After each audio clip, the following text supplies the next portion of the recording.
Usão da publicação de conteúdo falso, de fake news e de mentiras com todo tipo de objetivo.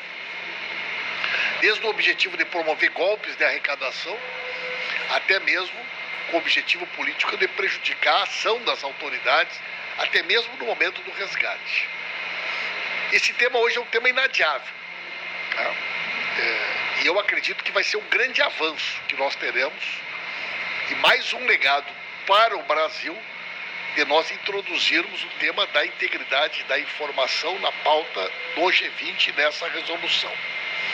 O presidente Lula tem mostrado muita preocupação nesse sentido.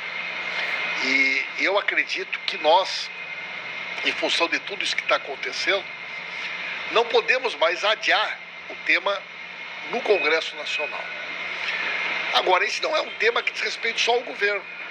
Esse é um tema que diz respeito à sociedade, à academia, ao Ministério Público, ao Poder Judiciário, ao Congresso Nacional, à imprensa de uma forma geral. Todo mundo é parte dessa discussão.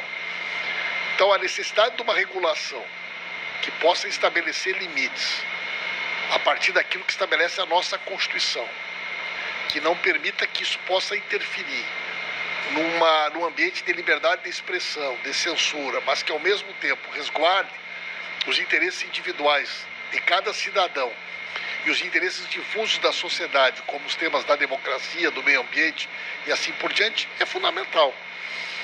Eu assisti recentemente uma entrevista do Barack Obama e ele dizia que se tinha alguma coisa que ele se arrependia, foi durante o período em que ele foi presidente não ter avançado nesse debate, segundo ele, a expressão utilizada por ele, corrosivo para a democracia.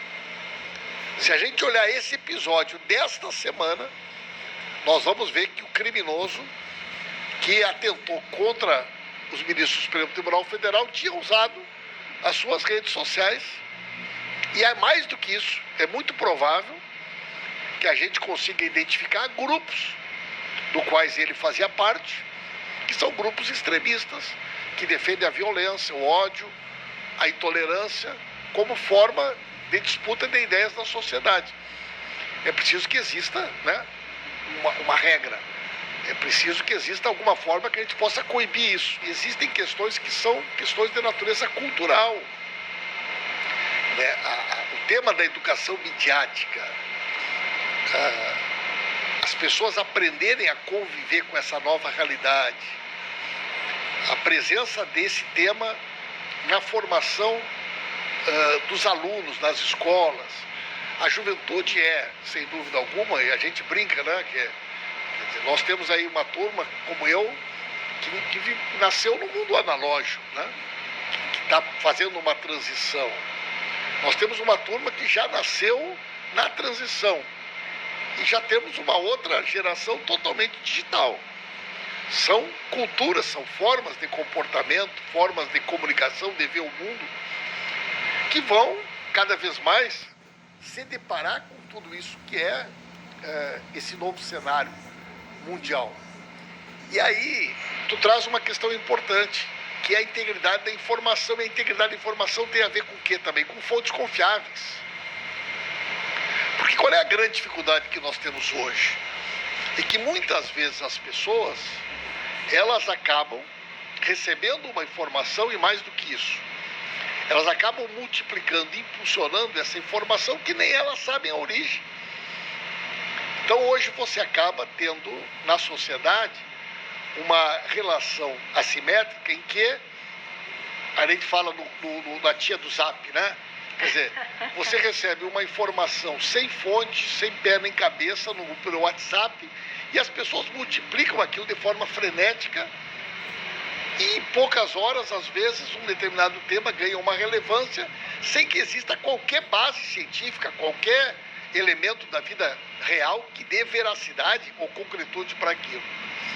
Então, as fontes confiáveis, como é a EBC, como é a Agência Brasil, como são os canais públicos, não só, no caso aqui, nós que trabalhamos na área do jornalismo, mas na área da saúde, da ciência e tecnologia, na educação, e não só fontes confiáveis públicas, mas fontes confiáveis que a sociedade saiba que prima por esse cuidado, na minha opinião, cada vez mais vão ganhar relevância.